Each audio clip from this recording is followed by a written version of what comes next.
سے پہلے کہ میں اس کتاب گھر کے بارے کچھ بولوں، ایک درخواست ہے۔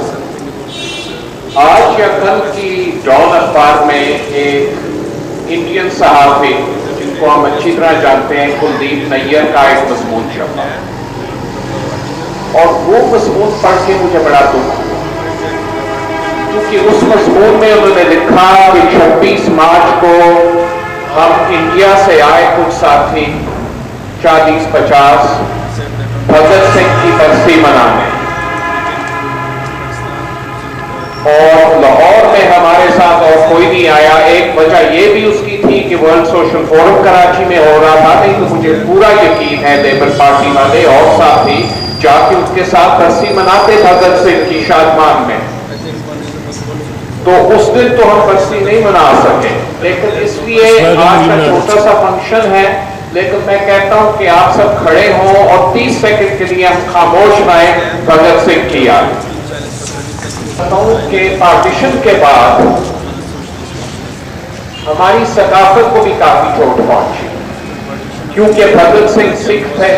اگر ان کے ساتھ کوئی مسلمان لڑکا بھی پھانسی لا، ان کے گروپ میں تھے مسلمان، لیکن اگر ان کے ساتھ ایک خود سکھ تھے، 2 ہندو ان کے ساتھ پھانسی، جن کو پھانسی لگی لاہور جیل میں، انگریزوں نے پھانسی لگائی، ایک ان میں سے مسلمان ہوتا تو پھر شاید لاہور نہ بھولتا، لیکن کیونکہ پارٹیشن کے بھی دکھ تھے لوگ بھول گئے۔ تو میں اس لیے کہتا ہوں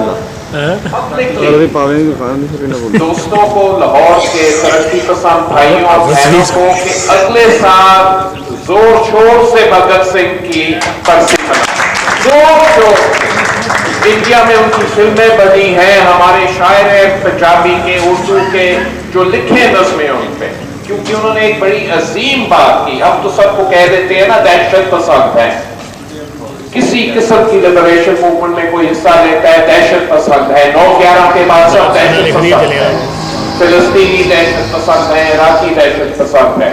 جو دہشت پسند نہیں ہے وہ بش، بلیر اور ان کے چمچے ساری دنیا میں جو بیٹھے ہوئے ہیں، اور سب دہشت پسند ہے۔ اوپر سے جا کے امریکہ جن ملکوں بھی برباد کرتا ہے وہ دہشت پسند نہیں، فلوجہ کو بالکل ختم کر دیا وہ دہشت پسند نہیں، فلسطینیوں کے لیڈروں کو ٹارگٹ کر کے مارا، 6 یا 7 حماس کے لیڈروں کو اسرائیلیوں نے مارا، یہ بالکل ٹھیک ہے۔ لیبنان میں ایک حریری مر گیا، کیا یہی کیسے ہو سکتا ہے؟ کس نے اس کو مارا؟ تو بھول گئے جتنے ہمارے لیڈروں کو تم نے مارا، فوجوں نے مارا، امریکنوں نے مارا، نہ صرف عرب ملکوں میں مارا۔ مجھے یاد ہے کچھ شاید یہاں بھی ساتھی ہوں جن کے بال میری طرح سفید ہیں، جن کو بھی یاد ہو کہ پہلا جو جلوس ہم نے نکالا تھا لاہور میں ایوب کے مارشل لاء کے دنوں میں، 61 کی بات ہے، 66 کی بات ہے، جب ہمیں خبر آئی کہ کانگو کے بڑے رہنما پیٹریس لوممبا کو امریکہ نے اور بیلجیمز نے مار دیا، اور اب ہمیں پتہ لگتا ہے کہ پیٹریس لوممبا کو ذبح کر کے ان کا کارپس جو تھی، جو ان کا مردہ تھا، اس کو CIA کا جو چیف تھا کنشاسا میں، اس نے اپنی کار کے پیچھے کار کے بوٹ میں رکھ کے پھر رہا تھا کہاں اس کو دفنائے، کہاں اس کی باڈی کو پھینکے۔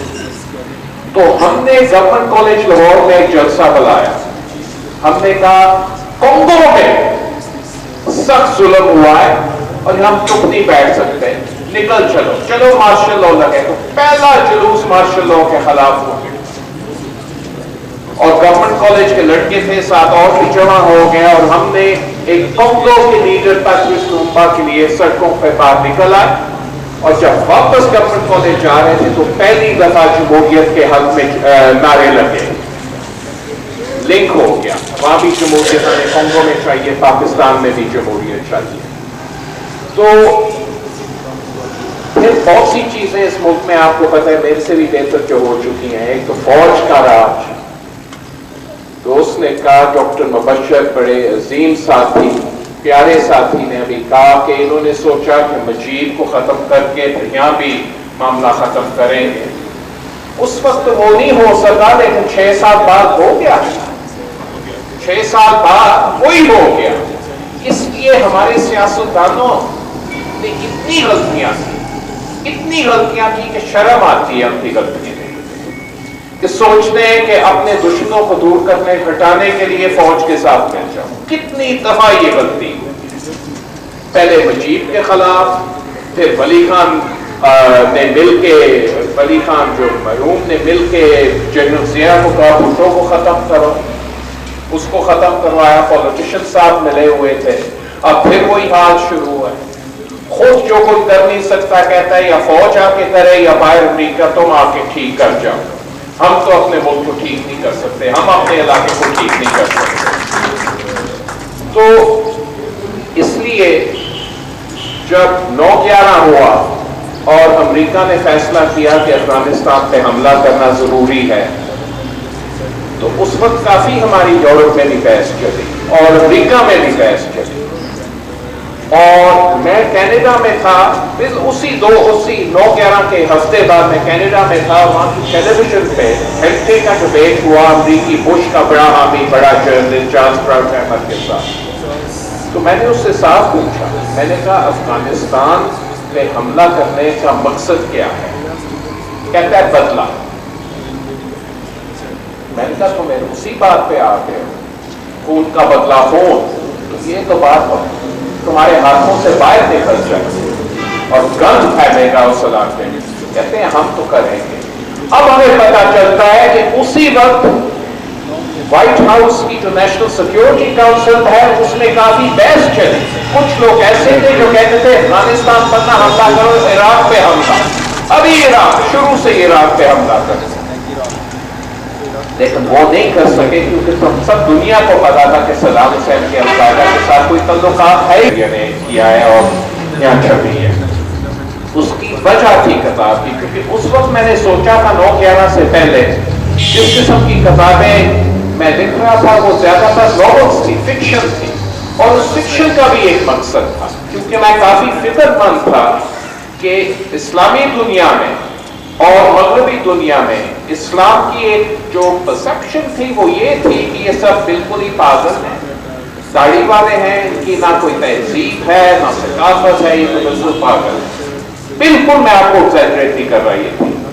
تو اس سے میں نے سوال اپنے آپ کو پوچھا کہ اس کی کیا وجہ ہے کہ اور تمام دنیا کے مذہبوں میں ایک قسم کی ترمیم ہوئی ہے لیکن اسلام کے اندر نہیں ہوئی. تو اس سوال کا جواب تاریخ میں کہ جب اسلام یورپ میں تھا تو یہ کس قسم کا اسلام تھا جو اسپین میں تھا یا جو سسلی میں تھا یا جو کروسیڈز ہوئے ان کا کیا مقصد کیا تھا، کیا مطلب کیا تھا. تو میں نے کہا یہ تو طریقہ ان باتوں کو کرنے کا بالکل فکشن میں ہے کہ وہ جو پیریڈ تھا اس کو ریکور کرنا. تو اس لیے میں نے کتابیں لکھنی شروع کی. پہلی انعام کے سائے، دوسری صلاح کی کتاب، تیسری پتھر کی عورت، چوتھا پلرمو کا سلطان اور پانچویں رہ گئی ہے. اس کو وہاں کے جو کرٹکس ہیں وہ کہتے ہیں اسلام کوئنٹیٹ کے پانچویں کون سی ہوگی. میں کہا پانچویں تو شروع لاہور سے ہی کرنی پڑے گی. لاہور میں اس لیے شروع کرنی پڑے گی کیونکہ یہاں بھی تاریخ ہے ہماری جو ہم بھول جاتے ہیں. اسلامک انلائٹنمنٹ کی پہلی تارا شیکو کا نام جو نہیں یاد کرتے. اورنگزیب تو سب کو یاد ہے نا، اس کو تارا شیکو کا نام کبھی لوگوں کو یاد ہے. تو یہ تحریک اپنے علاقے کی شروع کرنی کیونکہ یہاں بھی آپ آخر یہیں پہنچ گئے ہیں. سامراجی افغانستان میں پہنچے ہیں، ہمارے ملک میں پہنچے ہوئے ہیں، تمام اس علاقے پر قبضہ کرنے کی کوشش کر رہے ہیں. تو یہ میں لکھ رہا تھا تو 9/11 ہو گیا. تو اس لیے اس پروجیکٹ کو ڈسٹرب کر کے دوسری کتاب لکھنی پڑی. پھر میں سوچ رہا تھا واپس آئیں گے تو ختم کریں گے تو بش نے عراق پہ حملہ کر. بہت لوگ میں سے پوچھتے ہیں اگلی تمہاری کوئنٹیٹ کب ختم ہوگی. تو میں نے کہا اگر بش نے کسی اور ملک پہ حملہ نہ کیا تو پھر میرا خیال ہے اگلے سال تک ختم ہو جائے گی. اگر اس نے کسی اور ملک پر حملہ کر لیا مثلاً ایران جو مشکل ہے لیکن کیا پھر اس میں کتاب لکھنی تو پڑے گی. کیونکہ کتاب لکھنے کا مقصد ایک ہے کہ جو ہمارے خیالات ہیں وہ پہنچے, کچھ حد تک عوام کو پہنچے. اور تو کوئی طریقہ رہا نہیں. ٹیلی ویژن پہ قبضہ ہے ان کا, جو مین اسٹریم میڈیا کا ہے اس سے سخت قبضہ ہے. جو پہلے اسپیس ہوتی تھی اور خیالوں کی وہ اسپیس کم ہوتی جا رہی. تو کتابیں اس کی نوٹ چومسکی کی جو کتاب 9/11 کے بعد چھپی, اتنی چھوٹی سی کتاب تھی, ایک ان کا انٹرویو تھا, امریکہ میں چھپی. اس کتاب کو یقین کریں قریباً 3 ہفتے میں بیسٹ سیلر لسٹ پر پہنچ گئی. اس کی وجہ کیا کہ امریکن باشندے, امریکہ کے بھی باشندے سٹیزن جانتے تھے کہ سچ سننا ہے تو وہاں سے اوپر سے نہیں آ رہا, سچ سننا ہے تو نوٹ چومسکی کی کتابیں پڑھیں. لوگ حیران رہے. اچھا, اب ایک اور مصیبت پڑی ہے. وہ مصیبت یہ ہے کہ یورپ میں بھی, یہاں بھی, انڈیا میں بھی, تمام دنیا کی جو گلوبلائز کلچر ہے, اس کلچر کے کافی کانسیکوینسز ہیں. وہ یہ مثلا چین پڑ جاتی ہے. ایک کتاب گھر ہے, وہ سب کتاب گھروں کو چھین لیتا ہے, اور جو آزاد خیال کتاب گھر ہے بالکل نیچے گر جاتے ہیں. امریکہ میں کچھ حد تک پھر زندہ ہو رہے ہیں, برطانیہ میں تو بالکل ہی ختم ہو گئے. فرانس میں ان کو حکومت سبسڈی دیتی ہے تو وہ رہتے ہیں, اس کے بغیر مشکل ہو جاتی ہے. اور ہمارے ملک میں ٹریڈیشن ایک زمانے میں تھی, آپ کو پتہ ہے, ذکر بھی اس کا آج ہوا ہے. کتابیں آخر کتاب گھروں سے خریدتے تھے, جو ساتھی جن کا ذکر کر رہے تھے, بوٹوں کی کتابیں یا اور ترقی پسند کتابیں جو خریدی اس زمانے میں. لیکن وہ کتاب گھر یا ختم ہو گئے یا بالکل دوسری طرف اڑ کے چلے گئے. اور یہ مصیبت ہے, کیونکہ اس کا مطلب یہ بھی ہے کہ آپ بالکل جو فیلڈ ہے ان چیزوں کی, وہ بنیاد پرستوں کے ہاتھ دے دیتے ہیں.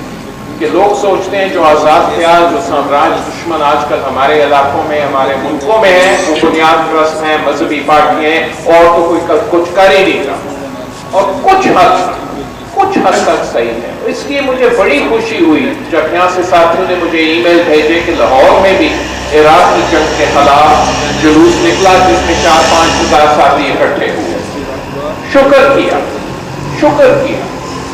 کیونکہ یہاں کے جو کچھ لبرل لوگ ہیں, جو پہلے زمانے میں کچھ ترقی پسند ہوتے تھے, انہوں نے تو فیصلہ کر لیا ہے کہ سامراج کی دشمنی کرنی ناجائز ہے, کیونکہ ہمارے دشمن مذہبی پارٹیاں ہیں. لیکن جو ایسے سوچتے ہیں وہ خود آگے بڑھ ہی نہیں سکتے. کیونکہ کئیوں کچھ تو ایسے بھی ساتھی ہیں جو ایک زمانے میں ترقی پسند ہوتے تھے, اور انہیں عادت پڑ گئی ایک ریاست پہ ٹیکنے کی, بشک وہ ہوئے روس یا ہوئے چین. اس زمانے میں تو تھے نا ایسے. کئی ایسے ہیں جن کو اتنی عادت پڑ گئی کسی ریاست کے پاس نزدیک ہونے کا کہ اور تو ریاست اب کوئی نہیں ہے تو امریکہ کی طرف چلے گئے. سب اپنی پرانی سیاست بھول گئے کہ یہ ترقی پسند امریکہ ہے, کیونکہ یہ مذہبی پارٹیوں کے خلاف لڑ رہے ہیں. یہ مذہبی پارٹیوں کے خلاف لڑ رہے ہیں, کیسی آپ باتیں کر رہے ہیں؟ امریکی سامراج وہ کرتے ہیں جو سوچتے ہیں کہ ہمارے انٹرسٹ کے لیے صحیح ہے. ایک ملک میں ایک چیز, دوسرے ملک میں اور چیز. مجھے کوئی دین امان تو ہے ہی نہیں. دین امان جو ان کا ہے وہ یہ ہے کہ سامراجی طاقت کو کیسے پرزرو کرنا. اس لیے وہ زیادہ تر تو اپنی فوجوں کے ساتھ کرتے ہیں.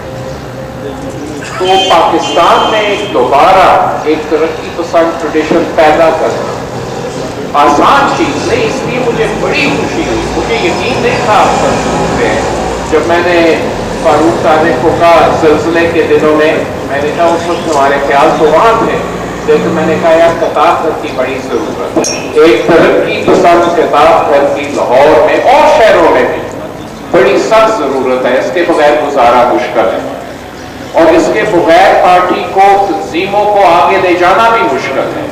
کیونکہ کتاب صرف کتابیں ہیں نہیں بکتی, بات پھیل جاتی ہے کہ شہر میں ایک ترقی پسند کتاب ہے اور ایک اڈا بن جاتا ہے جہاں لوگ آتے ہیں, نوجوان اور پرانے بزرگ بھی آتے ہیں کتابیں دیکھنے کے لیے, باتیں کرنے کے لیے, کیونکہ انہیں پتہ ہے ہمارے یہاں ہم خیال ہیں.